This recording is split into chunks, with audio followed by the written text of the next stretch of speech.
Chip, it's Thanksgiving week. What are you thankful for? These guys are awesome. So we're going to spend most of our waking hours with them, and it's just as good a group as I've ever been around to be with every day. They do every day really, really well. They're consistent in their approach, um, their attitudes, their mindsets. I couldn't tell you the last time we even had a kid in our office because there was an issue. There are no issues. These kids, they go to class. They're great in the community. They're great on the practice field. They're a lot of fun to be around. So I'm thankful that we get an opportunity to be around these guys every day. Is there a team dinner tomorrow or before No, you guys we're leave? traveling on Thanksgiving, so we're gonna have a Thanksgiving meal at up in Berkeley. Okay. We're at the team hotel. Does that change your walk? I don't know if you usually do a walkthrough at the stadium or something. Does this change your routine or anything? We've never had a walk through in the stadium. Okay.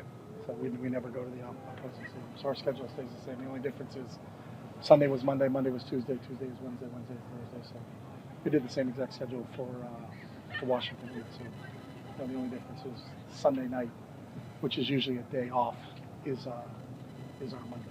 So today is Wednesday, even though it's Tuesday. Yeah. I know you probably addressed this the other day, but since you've got a few practices on your belt now, how have the guys responded with their They were energy? awesome. They were awesome. Sunday night, they were flying around.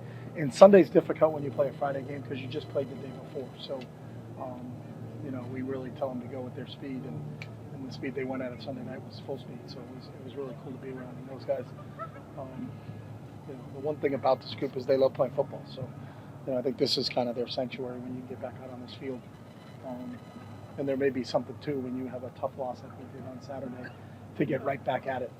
We don't train the day after the game because you got to give them 1 day off a week. So, that whole feeling from the day before and the night before lingers with you. When we hit our first meeting at 4 o'clock Sunday afternoon because we got to go. We're going to go. So I think maybe was, if you could say a blessing, it was a blessing that we get back out in the field. And they were great when they were back on the field. They were great yesterday and anticipate the same exact thing today. So. Are these practices a little bit shorter just based on wear and tear and the short? Yeah, as we get into the last 3 weeks of the season, we just take 30 seconds off of this period, 30 seconds off of that period. It's the same exact number of reps when we get to our team periods. The individual periods shrink by about 30 seconds, so we just kind of shrink it a little bit. So maybe 5 minutes shorter. I don't think anyone asked about Michael Zeke's performance. Just your thoughts on how he did and just his journey. Just Zeke's just one of the special guys that has been through this program. So happy for what he did the other night, and that's Zeke. To come here, he's in his last class to graduate. He'll graduate in December here. He's just finishing up. He's at went from receiver to tight end and embraced that. As he continued to grow and get better and all the things that it entails. It's a different position. Greg Dulcich did the same thing a couple of years ago, but that transition and to see the success that he's having it's really a byproduct of his work ethic. He's got an amazing work ethic, and for him to perform that way, it's what it's all about. You watch him develop from what he was like when he first got here in 2018 to what he's doing now. It's pretty cool. So really, really happy for Zeke, and everything that we get to see and what we got to see last Saturday was a byproduct of his work ethic. So it's pretty cool. You talk about development for Zeke.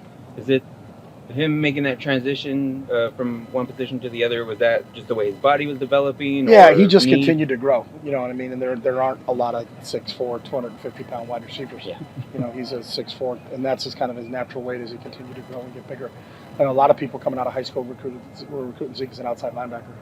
I think one of the reasons he came here is he wanted to be an offensive player, and we saw him in that. We thought we had a big wide out. We knew if he continued to grow, he could be a good tight end because there's a toughness there to Zeke. That sometimes wideouts,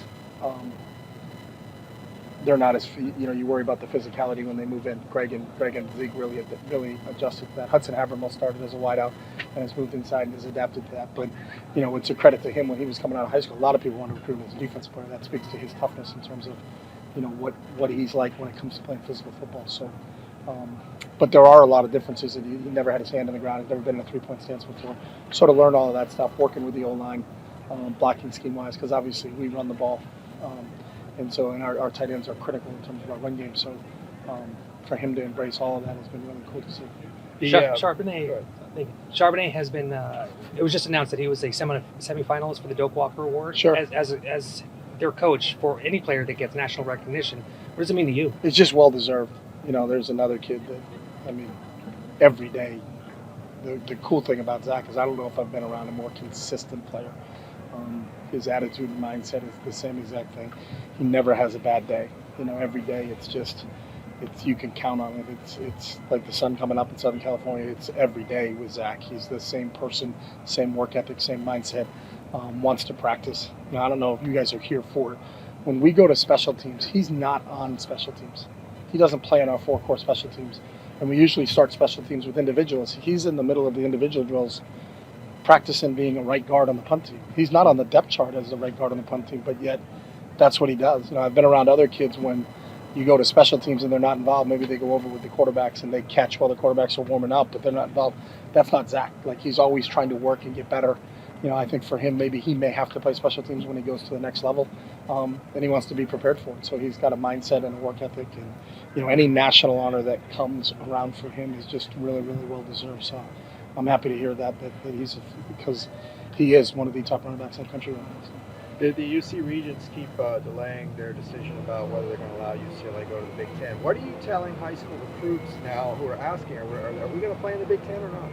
I haven't told them anything because I don't have the answer to that. So, we got a vote I think coming up here on the 14th. So we've been status of we're going until someone tells us we're not going. We're adjusting it. Do you feel like it's worrying any of their minds? I have not done anything for any kids to worry about it. So. Is there any change in the status of Coach McGovern? Not right now. How was Dorian looked? I know he had his thumb taped to his hand. How's he look? Dorian's got a lot of things taped, but Dorian is the definition of warrior. You look warrior in the dictionary, it's Dorian. He was full go on Sunday night. He's full go yesterday, full go today. He'll be full go on Friday against Cal. That's Dorian. He's a warrior. I'm not sure what can stop Dorian. I haven't seen it yet, so he's just a tough sucker. So glad he's on our side. You can still get to 10 wins. Do you talk about that as a team? No, we talk about count because 10 doesn't mean anything unless you get 9. So we never get ahead of ourselves or talk about anything longer than that. So our attention is on Cal. They just had a big win in their big game against Stanford. They lost a couple games in a row, but you watch the game. Should have been Notre Dame at Notre Dame. Phantom offsides call that I don't think anybody has still seen it when they were offsides on the field goal. So played really well 2 weeks ago. But I think it was 41-35 against SC. Justin's teams are always going to compete. It's their last opportunity to play, and so we expect them to throw everything at us. We've had battles with them since I've been here, so we're ready for Cal. So you can't get to 10 unless you get to 9. So we got to get to 9 first, and that's right. What do you see out of their running back? Tough, hard nose. You look at the performance he put on against Arizona, where I think that's the most yards rushing in the conference this year. He's fast, he's physical. And if he gets to the second level and you don't get him down, he may be through the third and gone. I don't know the exact number, but he had 3 or 4 runs over 50 yards in that game. He can finish runs because of his long speed, but he also can break tackles because he's not a small kid. There's a lot of our attention has to be on him and with everybody, with all 11 guys on defense on Canada. Thank you. All right, thanks, guys. Appreciate it.